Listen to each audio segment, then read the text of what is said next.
let's talk about one that maybe we're a bit divided on, but I think it's one that we were really excited to see as well. Jamojaya. This one directed by Justin Chon and stars notably Brian Emmanuel in his film debut, playing a character somewhat close in some ways to his life. It's an Indonesian rapper with a rising career in the U.S. who hires a new manager and label to take over from his previous manager, his father. The film predominantly plays out over the course of a few days, of 1 week really, in Hawaii when his father comes to visit as he's trying to launch a new album and film a new music video, and it becomes this kind of like hectic collision of competing influences and competing voices on his shoulder. The voice of his father trying to keep him true to his roots, and the voice of the managers and the labels trying to change him and make him into their own vision.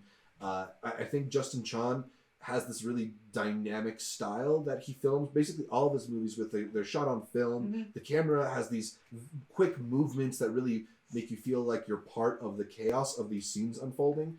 But the film itself ends up sort of hitting a central climax and kind of repeating that climax over and over. There's sort of one debate happening in the film, and it happens over and over and over again. And even when it feels like it's been resolved, it just starts up again later. Yeah. That was probably the most frustrating part for it. It looks beautiful. Yeah. I'm a big fan of Justin Chon's previous work. I liked him when he's acted in front of his movies as well. Justin Chon's got some really good Sundance hits under his belt. He hasn't surpassed Gook yet. And that's probably the biggest worry that I have, because for here, he says he wants to span out to different Asian ethnicities. Yeah. Because this is Indonesian, Rich Brian had to take the entire script, rewrite it himself. Yeah. Who's the director? Who's the screenwriter on it? I'm all for the collaboration, but it really does feel like a Justin film. And then an elongated Rich Brian music video. You know when you're watching a music video? And you just sent me the one that he did for Sundance. Yeah. It's a whole bit at the beginning, and you know that we're just waiting for the music to drop. A lot of this feels like a very atmospheric, like just waiting for the music to drop. And I almost feel like maybe it would have been a better film if they had those breaks for music sequences. I thought they were going to go a little deeper because they have moments where they're talking about this parable of a tree, and I'm like, oh, we're going to get into some creative stuff. No.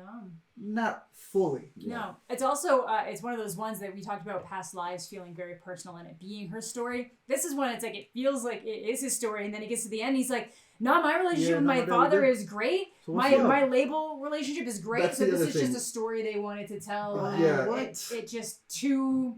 Things just got too mixed. Confusing to me. I felt like I had to correct you. I felt like all the scenes that were in Indonesian were a lot stronger, and they felt a lot more personal. And then you have all these scenes that are in English involving the label, involving the manager, and they just felt so impersonal. So kind of like a music video where you need to really express how dramatic something is in a short period of time, so everybody is heightened. But they shouldn't feel like recreations of bad business moments that he had, and that's what it felt like.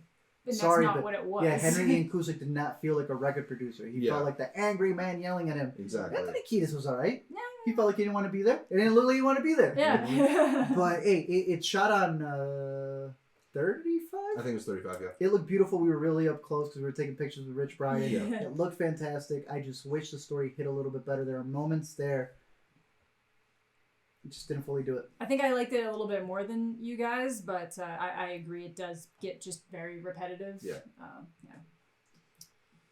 I really liked his father in the film. I was just gonna say that. Yayu IW Unru, I thought was really strong. No, he was fantastic. And Brian was really strong in the Indonesian scenes. I think maybe he suffered from the writing as well in English scenes. Yeah. But when he was asked to go to a place of anger, I thought he was actually effective. Mm-hmm.